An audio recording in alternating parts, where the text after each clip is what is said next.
Hello everyone, welcome to वेदीफाइल। तो आज हम बात करेंगे बच्चों आयोनाइजेशन एंथैल्पी की। बिल्कुल किसकी? आयोनाइजेशन एंथैल्पी की। अब इसकी शुरुआत करने से पहले सबसे पहले हमें समझना होगा कि आयोनाइजेशन एंथैल्पी होती क्या है। तो इसकी डेफिनेशन क्या होगी? The energy required to remove an electron from an isolated gaseous atom in the ground state. क्या हुआ मतलब इसका मतलब हुआ कि किसी गैसेस एटम की ग्राउंड स्टेट में से अगर कोई एक इलेक्ट्रॉन बाहर निकालना है तो उस इलेक्ट्रॉन को बाहर निकालने के लिए जो एनर्जी देनी पड़ेगी उसे हम बोलेंगे बच्चों ionisation enthalpy. That means electron के बाहर निकालने पे हम उसको जो एनर्जी देंगे उसे आयोनाइजेशन एंथैल्पी बोला जाएगा। बात क्लियर है? The first ionisation enthalpy for an element is the energy required to remove the first loosely bound electron. First ionisation enthalpy कौन सी होगी बच्चों? फर्स्ट आयोनाइजेशन एंथैल्पी होगी हमारे बच्चों जो पहला इलेक्ट्रॉन बाहर निकालने के लिए जो एनर्जी देनी पड़ेगी वो कहलाएगी मेरी first ionisation enthalpy. For example x कोई भी मेरा एक एटम है, गैसियस एटम है एक्स कोई भी मेरा, उसमें से मुझे एक इलेक्ट्रॉन बाहर निकालना है। अब उस इलेक्ट्रॉन को बाहर निकालने के लिए जो एनर्जी मैं उस एटम को दूंगा वो मेरी कहलाएगी फर्स्ट आयोनाइजेशन एंथैल्पी, क्योंकि पहला इलेक्ट्रॉन मैंने उसमें से बाहर निकाला है। बात क्लियर है?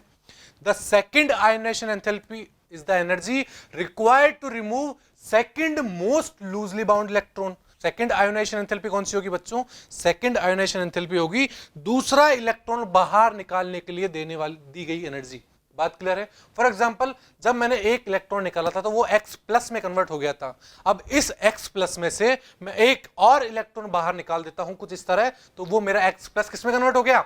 X प्लस 2 में कन्वर्ट हो चुका है, क्योंकि वहां से एक और इलेक्ट्रॉन बाहर निकल चुका है। बात क्लियर है कि क्या होती है first ionisation enthalpy, second ionisation enthalpy? इसी तरह थर्ड भी हो सकती है, फोर्थ भी हो सकती है एंड सो ऑन। बात क्लियर है? Is the ionisation energy is always positive?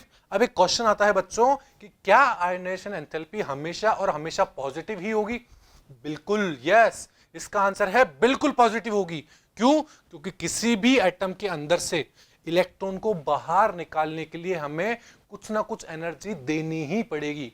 अब वो एनर्जी कम हो सकती है, ज्यादा हो सकती है, बट बाहर निकालने के लिए एनर्जी देनी ही पड़ेगी। और देनी पड़ेगी मतलब जो एनर्जी की वैल्यू होगी वो पॉजिटिव होगी, क्योंकि एनर्जी हम दे रहे हैं उस सिस्टम को या उस एटम को। बात क्लियर है? तो बच्चों ये बात हमेशा ध्यान रखना कि जो आयोनाइजेशन एंथैल्पी होगी वैल्यू वो हमेशा और हमेशा पॉजिटिव वैल्यू होगी। बात क्लियर है? नेक्स्ट पॉइंट क्या बोलता है? नेक्स्ट पॉइंट बोलता है the second ionisation enthalpy will be higher than first ionisation enthalpy. बिल्कुल, क्या बोला मैंने बच्चों कि जो सेकंड आयोनाइजेशन एंथैल्पी होगी वो मेरी फर्स्ट आयोनाइजेशन एंथैल्पी से हमेशा और हमेशा ज्यादा होगी। ऐसा क्यों होगा? क्योंकि किसी भी एटम में से पहला इलेक्ट्रॉन बाहर निकालने के लिए हमें कम अमाउंट में एनर्जी देनी पड़ती है, बट उसी एटम में से अगर दूसरा इलेक्ट्रॉन बाहर निकालना है तो हमें बहुत ज्यादा अमाउंट में एनर्जी देनी पड़ेगी। मतलब फर्स्ट के कंपेयर में बहुत ज्यादा एनर्जी देनी पड़ेगी, जब जाके हमारा वो सेकंड इलेक्ट्रॉन वहां से बाहर निकलेगा। फॉर एग्जाम्पल मैं बात करता हूं कार्बन की। कार्बन के अंदर 6 प्रोटॉन और 6 इलेक्ट्रॉन होते हैं। क्यों? क्योंकि उसका एटॉमिक नंबर 6 होता है। अब एटॉमिक नंबर 6 है तो उसका प्रोटॉन भी 6 होंगे और इलेक्ट्रॉन भी 6 होंगे। बात क्लियर है? अब मैं बात करता हूं पहला इलेक्ट्रॉन मैंने कार्बन के अंदर से बाहर निकाल दिया। जैसे ही मैंने कार्बन के अंदर से पहला इलेक्ट्रॉन बाहर निकाला तो अब मेरे पास 5 इलेक्ट्रॉन और 6 प्रोटॉन बचे हैं। क्या बचे हैं? 5 इलेक्ट्रॉन और 6 प्रोटॉन आप देख पा रहे हैं। अब इसके अंदर क्या होगा बच्चों? जब प्रोटॉन का नंबर ज्यादा हो गया इलेक्ट्रॉन से, दैट मींस न्यूक्लियर चार्ज बढ़ चुका है। बिल्कुल, न्यूक्लियस का चार्ज बढ़ चुका है। अब वो इलेक्ट्रॉन को और बहुत टाइटली अपनी तरफ अट्रैक्ट कर रहा है, दैट मींस अपनी तरफ खींच रहा है, स्ट्रांगली बाउंड कर लिया है उसने। अब स्ट्रांगली पकड़ लिया है न्यूक्लियस ने इलेक्ट्रॉन्स को, तो अब जो दूसरा इलेक्ट्रॉन निकालना होगा वहां से, तो वो क्या इतना इजीली निकल जाएगा? नहीं, हमें उस जो न्यूक्लियर अट्रैक्शन लगा रखा है उसने इलेक्ट्रॉन्स के ऊपर, न्यूक्लियस ने, उससे ज्यादा अमाउंट में एनर्जी देनी पड़ेगी, जब जाके सेकंड इलेक्ट्रॉन वहां से बाहर निकलेगा। तो बात समझ में आई आपको कि जो सेकंड आयोनाइजेशन एंथैल्पी होगी वो फर्स्ट आयोनाइजेशन एंथैल्पी से ज्यादा होगी। इसी तरह मैं बात करूं थर्ड आयोनाइजेशन एंथैल्पी जो होगी वो सेकंड आयोनाइजेशन से ज्यादा होगी। क्यों? क्योंकि थर्ड इलेक्ट्रॉन और इजीली नहीं निकलेगा और डिफिकल्टी से निकलेगा। इसी तरह फोर्थ आयोनाइजेशन एंथैल्पी थर्ड से भी ज्यादा होगी। फिफ्थ की बात करूं तो वो फोर्थ से ज्यादा होगी एंड सो ऑन। बात क्लियर है? अब मैं बात करता हूं इस ग्राफ की। इस ग्राफ में आप देख पा रहे हैं atomic number up to 60 atomic number तक अगर मैं बात करूं कि उनकी आयोनाइजेशन एंथैल्पी कैसे होगी, वो इस ग्राफ में दिखाई गई है। बात क्लियर है? तो यहां पर आप क्या देख पा रहे हो, here we see that the periodicity of the graph is accidented. That means ये ग्राफ बहुत एक्सीडेंटेड है। एक्सीडेंटेड मतलब क्या होता है, उबड़ खाबड़ है। बिल्कुल आप देख रहे हो कहीं ऊपर जा रहा है, कहीं नीचे आ गया, फिर ऊपर चला गया, फिर नीचे आ गया, फिर नीचे चला गया, फिर ऊपर आ गया। इस तरह बहुत उबड़ खाबड़ ग्राफ है। बात क्लियर है? तो अब इस ग्राफ की हम स्टडी करने जा रहे हैं कि ये ग्राफ हमें क्या कह रहा है।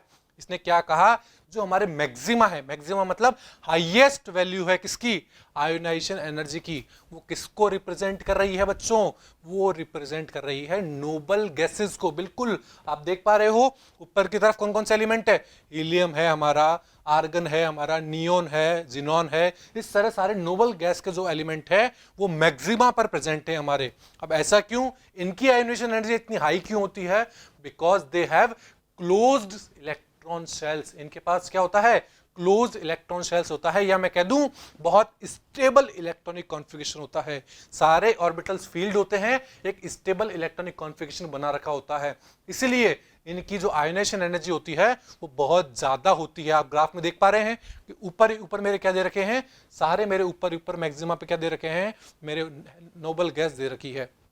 बात क्लियर है? इसी तरह मैं दूसरी तरफ बात करूं, जो मिनिमा है, मिनिमा मतलब सबसे कम एनर्जी वाले हैं, वो मेरे क्या हैं, वो मेरे हैं एल्कली मेटल्स। बिल्कुल बच्चों, जो नीचे की तरफ है वो आपको एल्कली मेटल दिखाई दे रहे हैं, बिकॉज देयर आयोनाइजेशन एंथैल्पी बहुत कम होती है। इनकी आयोनाइजेशन एंथैल्पी क्या होती है, बहुत कम होती है। अभी कम क्यों होती है, हम उसकी भी अभी बात करेंगे, उसको एक्सप्लेन करेंगे। एल्कली मेटल बहुत ज्यादा रिएक्टिव भी होते हैं, इसलिए भी हम बोल सकते हैं इनकी आयोनाइजेशन एंथैल्पी कम होती है। The first ionization enthalpy generally increase as will move left to right in a period। क्या बोला मैंने बच्चों कि अगर हम किसी पीरियड में लेफ्ट से राइट की तरफ मूव करते हैं तो आयोनाइजेशन एंथैल्पी इंक्रीज होती है। अब इंक्रीज क्यों होती है, इसकी बात हम थोड़ी ही देर बाद करेंगे। थोड़ी देर बाद मतलब कुछ पॉइंट्स बाद में, पहले हम सारा ट्रेंड्स देख लेते हैं। और फर्स्ट आयोनाइजेशन एंथैल्पी अगर मैं बात करूं टॉप टू बॉटम में, मतलब किसी ग्रुप में ऊपर से नीचे की तरफ आते हैं तो हमारी आयोनाइजेशन एंथैल्पी डिक्रीज होती है। बात क्लियर है? क्या बोला मैंने, पीरियड में लेफ्ट से राइट जाने पे तो आयोनाइजेशन एंथैल्पी बढ़ रही है, और ग्रुप में ऊपर से नीचे आने पर आयोनाइजेशन एनर्जी डिक्रीज हो रही है। अब क्या आपको आयोनाइजेशन एंथैल्पी में और एटॉमिक रेडियस में कोई रिलेशन देखने को मिल रहा है, कुछ रिलेटिव प्रॉपर्टीज देखने को मिल रही है? बिल्कुल, मुझे एक चीज देखने को मिल रही है कि अगर ऊपर से नीचे आने पर साइज बढ़ती है, साइज बढ़ रही है तो आयोनाइजेशन एंथैल्पी कम हो रही है। बट अगर एटॉमिक रेडियस की बात करूं मैं, लेफ्ट से राइट जाने पर, लेफ्ट से राइट जाने पर एटॉमिक रेडियस क्या होती है बच्चों, डिक्रीज होती है। और एटॉमिक रेडियस डिक्रीज हुई तो ionization potential, ionization energy increase हो गया। दैट मीन्स क्या ये एक दूसरे के इनवर्सली प्रोपोर्शन चल रहे हैं? तो इससे भी हम समझेंगे इन दो फैक्टर बाद, ये दो फैक्टर पे डिपेंड करती है। इन ट्रेंड्स को समझने के लिए हमें दो फैक्टर को ध्यान में रखना होगा। कौन कौन सा? पहला फैक्टर हो गया the attraction of electrons towards the nucleus, कि न्यूक्लियस ने उन इलेक्ट्रॉन को कितना अपनी तरफ पकड़ कर रखा है, कितना ज्यादा अट्रैक्शन लगा रखा है न्यूक्लियस ने। बात क्लियर है? सेकेंड पॉइंट हो गया the repulsion of electron from each other, जो इलेक्ट्रॉन्स हमारे शेल्स में प्रेजेंट होंगे उनके बीच में कितना रिपल्शन है, एक इस फैक्टर पे डिपेंड करते हैं हमारे ये ट्रेंड्स। बात क्लियर है? अगर मैं नेक्स्ट पॉइंट की बात करूं, the effective nuclear charge experienced bye A valence electron in an atom will be less than the actual charge on the nucleus.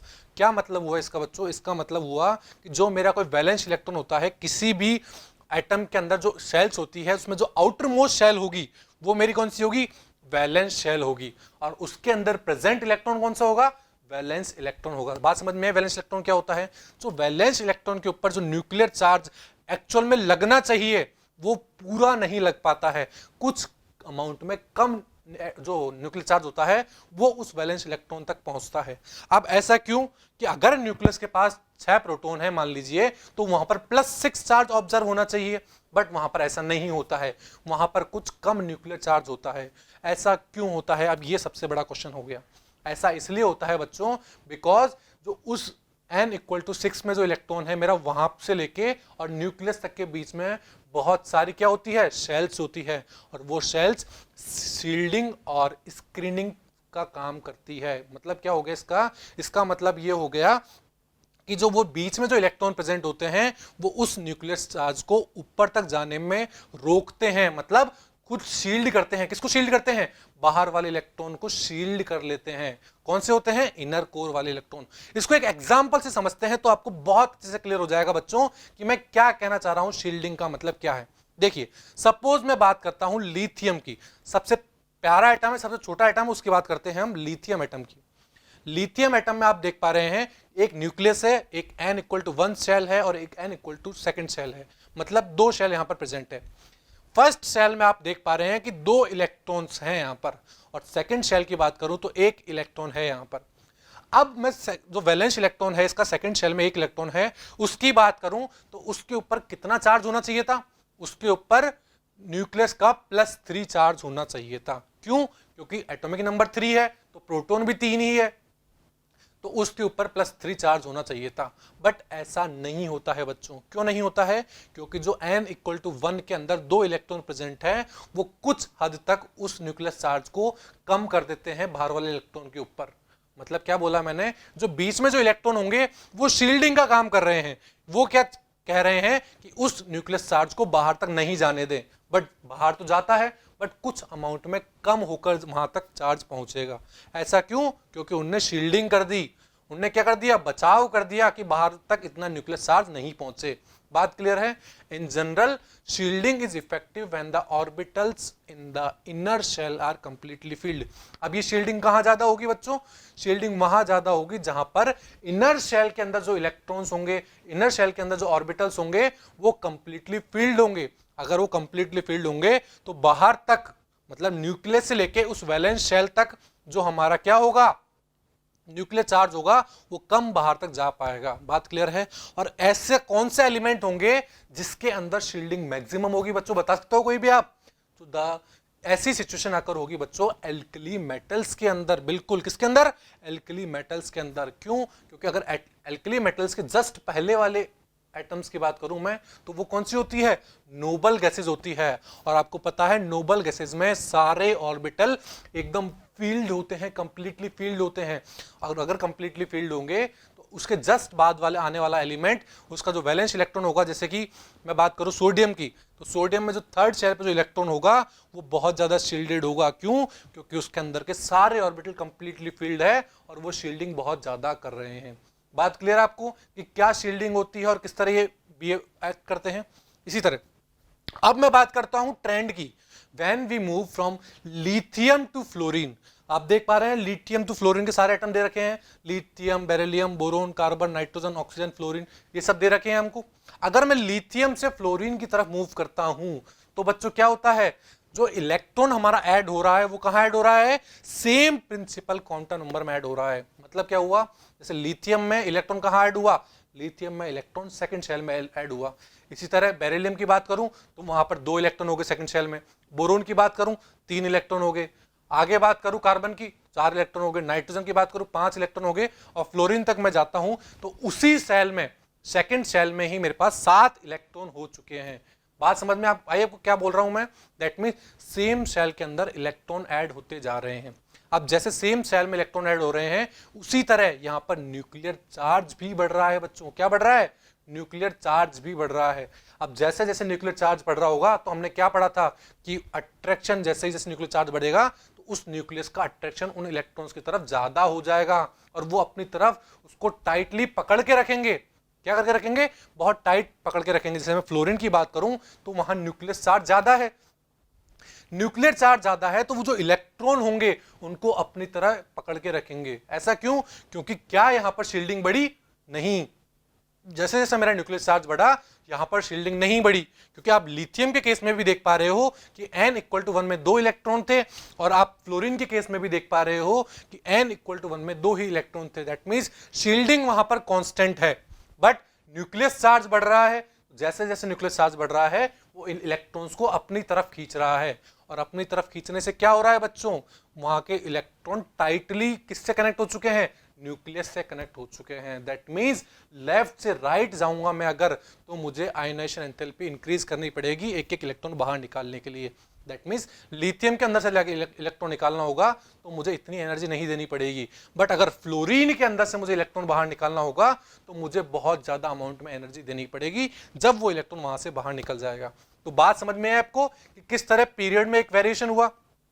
इसी तरह अब मैं बात करता हूं कि ऊपर से नीचे आते हैं, मतलब as we go down in a group the outermost electron is far away from the nucleus. जैसे जैसे आप देख पा रहे हैं सारे एटम यहां पर कि ऊपर से नीचे आने पे जो मेरा वैलेंस इलेक्ट्रॉन है, आउटर मोस्ट इलेक्ट्रॉन है, वो उस न्यूक्लियस से दूर होता जा रहा है।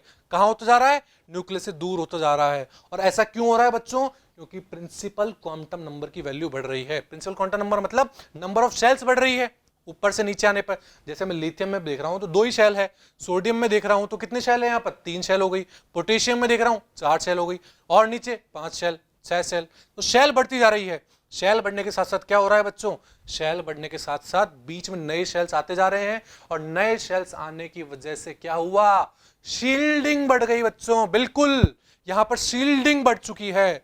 दैट मीन्स अब जो न्यूक्लियर चार्ज वो वैलेंस इलेक्ट्रॉन को एक्सपीरियंस होना चाहिए वो उतना नहीं हो पा रहा है। उस शील्डिंग बढ़ने की वजह से वो न्यूक्लियर चार्ज कम हो गया। दैट मीन्स जैसे जैसे ऊपर से नीचे की तरफ आ रहे हैं तो जो आउटर मोस्ट इलेक्ट्रॉन है वो इजीली बाहर निकल सकता है बहुत कम एनर्जी देने के ऊपर ही। इसलिए हमने क्या बोला था कि ऊपर से नीचे आते समय हमारी आयनाइजेशन एंथैल्पी की वैल्यू क्या होती है? डिक्रीज होती है बच्चों। तो क्या पढ़ा हमने? हमने पढ़ा कि पीरियड में लेफ्ट से राइट जा रहे थे तो आयोनाइजेशन एंथैल्पी क्या हो रही थी बच्चों? आयोनाइजेशन एंथैल्पी हमारी बढ़ रही थी। बट अगर किसी ग्रुप में ऊपर से नीचे आ रहे हैं तो आयोनाइजेशन एंथैल्पी कम हो रही है। दैट मींस अगर सीजियम की केस में बात करूं, ऊपर से नीचे आ रहे हैं तो सीजियम का इलेक्ट्रॉन बहुत इजीली निकल जाएगा, वैलेंस इलेक्ट्रॉन। बट अगर मैं किसकी बात करूं? लिथियम की, तो इतना इजीली नहीं निकलेगा सीजियम के कंपेयर में। बात क्लियर है आपको कि कैसे आयोनाइजेशन एनर्जी का वो होता है, ट्रेंड्स होते हैं? आई होप आप सबको ये सारा समझ में आया होगा। अब इसके बाद हम बात करेंगे ग्राफ्स की कि किस तरह आयोनाइजेशन पोटेंशियल का, या फिर मैं कह दूं आयोनाइजेशन एनर्जी के ग्राफ वेरी करते हैं। बात क्लियर है? तो पहला ग्राफ आप ये देख पा रहे हैं बच्चों।